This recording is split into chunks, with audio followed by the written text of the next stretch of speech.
بسم اللہ الرحمن الرحیم۔ لمحہ نیوز کے ساتھ میں ہوں آپ کا میزبان شہزاد ملک۔ ناظرین، بڑی خبریں زیر گردش کر رہی تھیں کہ جی باپ بیٹے کے درمیان اختلافات پیدا ہو گئے ہیں۔ میں نے آپ کو یاد ہوگا کہ اسی اپنے لمحہ نیوز کے پلیٹ فارم سے یہ بات کی تھی کہ اختلافات والی کوئی بات نہیں ہے، ایک باپ اور بیٹے میں کیا اختلافات ہو سکتے ہیں۔ دیکھ لیں آج اس کا عملی مظاہرہ آپ نے کوئٹہ میں دیکھ لیا، اور آج پاکستان پیپلز پارٹی کو قائم ہوئے 56 برس ہو گئے ہیں، اور دیکھیں کیسے یہ اس پارٹی کا آج سے 56 برس پہلے جو بنیاد رکھی گئی تھی وہ لاہور میں رکھی گئی تھی، لیکن انہوں نے باپ بیٹے نے انتخاب کیا کہ ہم نے فاؤنڈیشن ڈے کی جو سیلیبریشن ہے وہ کوئٹہ میں رکھنی ہے، اور اس بات کا اعلان بھی انہوں نے تقریباً 1 ماہ پہلے کر دیا تھا کہ اس مرتبہ پارٹی کے یوم تاسیس کی جو بڑی تقریب ہوگی، مرکزی تقریب جس کو کہتے ہیں، وہ کوئٹہ میں منعقد کی جائے گی۔ اس کے علاوہ ڈویژنل ڈسٹرکٹ ہیڈ کوارٹرز پر جو پارٹی کے جو ذمہ داران ہیں وہ اپنی اپنی الگ سے تقریبات کا انعقاد کریں گے، اور ایسا ہی ہوا۔ ناظرین، ہم نے جس بات سے آغاز کیا کہ باپ بیٹے میں کیا اختلافات ہو سکتے ہیں، تو بھائی ہم نے آپ کو اس وقت بھی کہا تھا کہ کیا اختلافات ہے؟ اختلافات کوئی نہیں ہوتے، اختلافات کسی ایک نقطے پر ضرور ہوتے ہیں۔ وہ یہ ہوتا ہے کہ فرض کیا، جیسا کہ آپ کو سب کو پتہ ہے کہ آصف علی زرداری صاحب کو مفاہمت کی سیاست کا بادشاہ کہا جاتا ہے، مفاہمت کی سیاست کا امام کہا جاتا ہے، مفاہمت کی سیاست کے بانی جو ہیں وہ آصف علی زرداری صاحب ہیں۔ ان کو یہ گر آتا ہے کہ کیسے سب کو ساتھ لے کر کے چلنا ہے، بلکہ آپ نے دیکھا ہوگا کہ ماضی کے جتنے بھی پیپلز پارٹی کے جو سیاسی مخالفین تھے انہوں نے ان کو بھی ساتھ ملا لیا اور سب کو وہ ایک پیج پہ لے آئیں۔ اب میں نے آپ کو یاد ہوگا کہ پہلے بھی ایک بات کہی تھی کہ صرف اختلاف اتنا ہے باپ اور بیٹے کے درمیان، بلاول صاحب چونکہ ظاہر ینگ بلڈ ہیں، وہ ان کی یہ خواہش ہے، یہ کوشش ہے کہ پاکستان کی جو روایتی سیاست ہوتی ہے نا، وہ جب تک آپ سیاسی مخالف کو انتخابی میدان میں پوری طرح سے نہیں للکاریں گے تو انتخابی ماحول نہیں بنتا۔ لیکن وہ باپ کی یہی کوشش ہے کہ جیسے میں آن اینڈ آف مفاہمت کی سیاست کا پرچار کرتا ہوں تو میرے بیٹا بھی جو ہے وہ اسی قسم کی مفاہمت کی سیاست کو پروان چڑھائے۔ یہ ہے دونوں میں، آپ کہہ لیں کہ ایک نقطے کا یا ایک سیاسی حکمت عملی کا فرق، باقی وہ دونوں باپ بیٹا ایک پیج پر تھے، ایک پیج پر ہیں اور ایک پیج پر رہیں گے۔ آج دیکھ لیں انہوں نے کوئٹہ میں پھر اس کا جو ہے نا عملی مظاہرہ کیا، اور صرف یہاں تک ہی نہیں،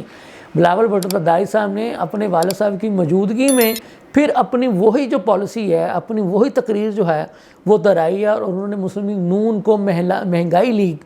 قرار دیا، اور انہوں نے یہ اس 16 ماہ میں جتنی بھی مہنگائی ہوئی ہے اس کا سارا ذمہ جو ہے وہ نون لیگ کے کھاتے میں ڈال کے اس کو مہنگائی لیگ جو ہے وہ قرار دیا ہے۔ اور دوسری آپ یہ دیکھیں کہ ان کے والد سابق صدر آصف علی زرداری صاحب نے بھی کمال مہارت سے پھر بلوچستان والوں کے لیے اپنی پارٹی کے دروازے کھولنے کی کوشش کی ہے، یہ کہہ کر کہ جی اسلام آباد والوں کو کیوں نہیں نظر آتا کہ پاکستان کا جو دل ہے وہ بلوچستان ہے۔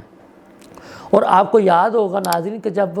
زرداری صاحب صدر مملکت بنے تھے تو انہوں نے تمام بلوچی رہنماؤں سے، بلوچستان کی عوام سے ایک عام معافی مانگی تھی کہ جی مجھے اس بات میں، چونکہ میں بھی بلوچ ہوں اور میں بلوچوں کے لیے کچھ نہیں کر سکا، لہٰذا مجھے غیر مشروط معافی دے دی جائے۔ پھر آپ نے دیکھا ہوگا کہ وہ جتنے عرصے تک وہ صدر رہے اس دوران انہوں نے بلوچستان میں خصوصی طور پر ڈیولپمنٹ کے جو پروجیکٹس تھے وہ متعارف کروانے کی کوشش کی تھی، اور آج بھی دیکھ لیں انہوں نے ایک طرح سے بلوچستان والوں کو بتا دیا ہے کہ وہ ان کا دل جو ہے وہ جیسے سندھیوں کے ساتھ، جیسے پنجابیوں کے ساتھ، جیسے KPK والوں کے ساتھ یا گلگت بلتستان والوں کے ساتھ یا آزاد کشمیر والوں کے ساتھ دھڑکتا ہے، اسی طرح سے بلوچستان والوں کے ساتھ بھی ان کا دل دھڑکتا ہے۔ یہ سب کو پتہ ہے، زرداری صاحب بلوچی ہیں، ایک اپنے قبیلے کے سردار ہیں، زرداری قبیلے کے، آپ کو پتہ ہی ہے، تو وہ ان کی کوشش یہی ہوتی ہے کہ سب کو ساتھ لے کر چلا جائیں۔ تو انہیں پتہ ہے کہ ان کے اس وزٹ سے پہلے نواز شریف صاحب بلوچستان کا ایک کامیاب دورہ کر چکے ہیں، لیکن ابھی بھی کچھ لوگ، کچھ سیاسی جو اہم شخصیات جو ہیں بلوچستان کی، وہ انہوں نے اب یہ کہہ لیں کہ ایک طرح سے وقت لیا تھا نواز شریف صاحب سے، یا اپنی آپ سے انہوں نے ایک وقت لیا تھا کہ ابھی جس کو کہتے ہیں نا ویٹ اینڈ سی، دیکھتے ہیں کہ سیاست کس کروٹ بیٹھتی ہے کہ اس کے بعد فیصلہ کریں گے۔ تو میرا خیال ہے کہ جو لوگ ابھی بلوچستان میں جو یہ فیصلہ کر رہے تھے کہ ہم نے سیاسی طور پر کہاں جانا ہے، کہاں نہیں جانا ہے، کیا کرنا ہے، کیا نہیں کرنا، تو میرا خیال ہے کہ آج کی یہ جو بات ہے زرداری صاحب کی، یا جو انہوں نے تقریب رکھی ہے کوئٹہ میں، اس کے ان کی پارٹی کو میرا خیال ہے کہ بڑے فوائد حاصل ہوں گے، اور جو لوگ رہ گئے ہیں جو فیصلہ نہیں کر پائیں گے وہ یقینی طور پر پیپلز پارٹی کے پلیٹ فارم سے آئیں گے، اور پیپل پارٹی میں بھی آنے والے دنوں میں کچھ سیاسی شخصیات شامل ہوں گی، اور پیپلز پارٹی ایک مرتبہ پھر سیاسی منظرنامے پر آپ کو اہم ہوتی ہوئی دکھائی دے گی۔ ہم نے کل بھی بتایا تھا کہ مسلم لیگ نون کے اندر جو ہے وہ ٹک ٹاک کو لے کر کے کچھ تحفظات پائے جاتے ہیں۔ کچھ لوگوں کا کہنا ہے کہ جن لوگوں نے خود کبھی الیکشن نہیں لڑا وہ ہمیں کیا ٹکٹیں دیں گے، انہیں کیا پتہ ہو کہ ایک الیکشن لڑنے والوں کے کیا مسائل ہیں۔ یقیناً نون لیگ والے اس کو بھی سوچ رہے ہوں گے، اس کا بھی حل تلاش کر رہے ہوں گے کہ اس کے بارے میں ہمیں کیا کرنا چاہیے کیا نہیں۔ ناظرین، استحکام پاکستان پارٹی والے بھی اس وقت اپنی تئیں کوشش کر رہے ہیں کہ انہیں بھی وہ جو ہے نا ایک سپیس مل جائے، دیکھیں وہ کب تک کہاں تک کامیاب ہوتے ہیں کہاں تک نہیں۔ آپ کو یاد ہوگا ہم نے پہلے بھی آپ کو بتایا کہ پی ٹی آئی پارلیمنٹیرینز جس کے سربراہ سابق وزیر اعلیٰ پرویز خٹک صاحب ہیں، کے پی کے میں انہوں نے اپنی پارٹی کا وجود قائم رکھا ہے، انہوں نے واضح کر دیا کہ جی ہم انتخابی اتحاد بھی کریں گے، سیٹ ایڈجسٹمنٹ بھی کریں گے۔ یہ بات ہم آپ سے پہلے کہہ چکے ہیں کہ ان کا انتخابی اتحاد کے پی کے میں پیپلز پارٹی کے ساتھ ہو سکتا ہے، سیٹ ایڈجسٹمنٹ ان کی جے یو آئی کے ساتھ بھی ہو سکتی ہے۔ تو سیاست معاملات میں سیاست کے دروازے کھلے رہتے ہیں۔ اس وقت مسلم لیگ نون اور ایم کے ایم پاکستان میں کافی ساری جو ہے نا معاملات میں پیش رفت بڑھ رہی ہے، میل ملاقاتیں ان کی جاری ہیں، کبھی ایم کے ایم والے لاہور آ رہے ہیں تو کبھی نون لیگ والے ایم کے ایم بہادرآباد مرکز جا رہے ہیں، تو ان کے بھی معاملات کافی حد تک جو ہے نا وہ طے پاتے ہوئے دکھائی دے رہے ہیں۔ بہرحال جو کراچی کی جو اہم نشستیں ہیں جہاں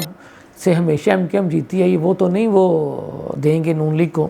لیکن ابھی بھی کچھ کراچی کے آپ کہہ لیں کہ گردنواہ میں جو سیٹیں 2018 کے انتخابات میں پی ٹی آئی والے لے گئے تھے، تو ہو سکتا ہے کہ ان نشستوں پہ ایم کے ایم پاکستان مسلم لیگ نون کے ساتھ سیٹ ایڈجسٹمنٹ کرے اور وہاں سے جو ہے نا وہ الیکشن مل کر لڑیں۔ تو اس کے ساتھ ہی اپنے میزبان شہزاد ملک کو اجازت دیجیے، اللہ حافظ۔